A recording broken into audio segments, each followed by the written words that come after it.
से लगातार एक ऐसे महापुरुष का जन्म शताब्दी दिवस मनाया जा रहा है जिसके बारे में जितना भी कहा जाए वो कम ही है।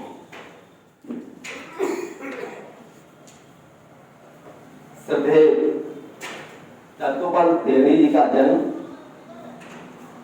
10 नवंबर 1920 को महाराष्ट्र के वर्धा जिले के आरवी शहर में अमावस्या के दिन हुआ था।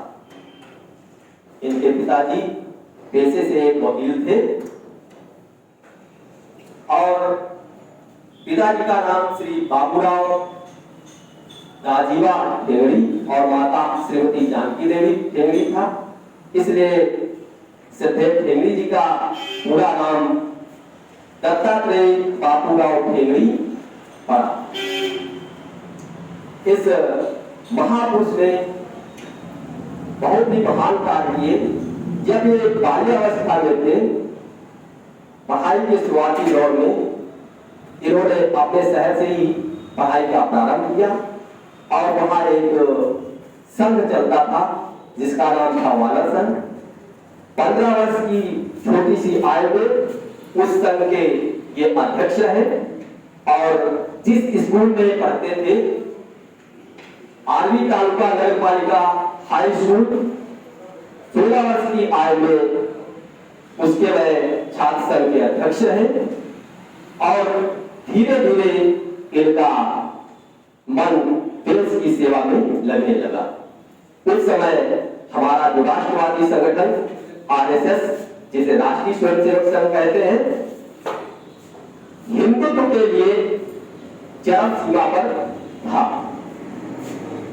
आरएसएस के संस्थापक डॉक्टर खैरवार जी के भाषणों को इन्होंने सुना और उनके मन में एक ललक जगी कि क्यों ना हम भी कुछ देश हित और हिंदुत्व के लिए कार्य करें। वहीं से इनका मन आरएसएस के संगठन में लगा और देश सेवा में तत्पर हुए।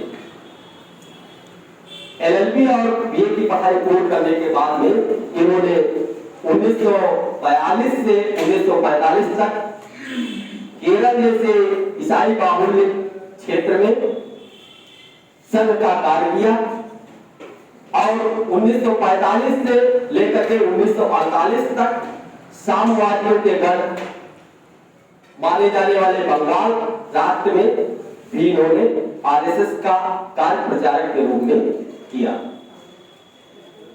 इनका जीवन दर्शन अत्यंत प्रहद है।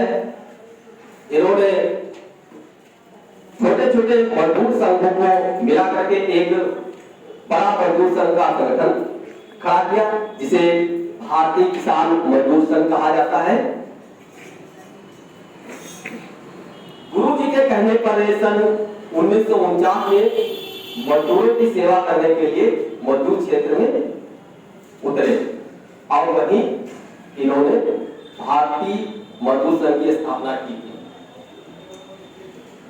सन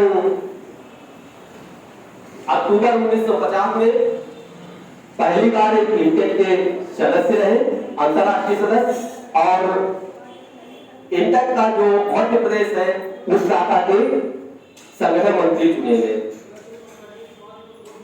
इसी बीच इन्होंने अखिल भारतीय विद्यार्थी परिषद के संस्थापक सदस्यों में से इनका नाम आता है। सन 1955 में इन्होंने पर्यावरण मंच और सर्वधर्म समागम मंच की स्थापना भी की। 23 जुलाई 1955 के दिन इन्होंने मजदूर संघ की स्थापना की थी। 1967 में इन्होंने भारतीय श्रम अन्वेषण केंद्र, 1950 में स्वदेशी जागरण मंच की निगरानी और अनेक देशों की यात्राएं भी की। विदेशों से मजदूरों की समस्याओं, किसानों की समस्याओं को हल करने के लिए इनको निमंत्रण आता था। इन्होंने अपने जीवन काल में अनेक देशों की यात्राएं की। 1977 के स्विट्जरलैंड में हुए अंतरराष्ट्रीय मजदूर संघ के 68वें अंतर्राष्ट्रीय सम्मेलन को उन्होंने संबोधित किया।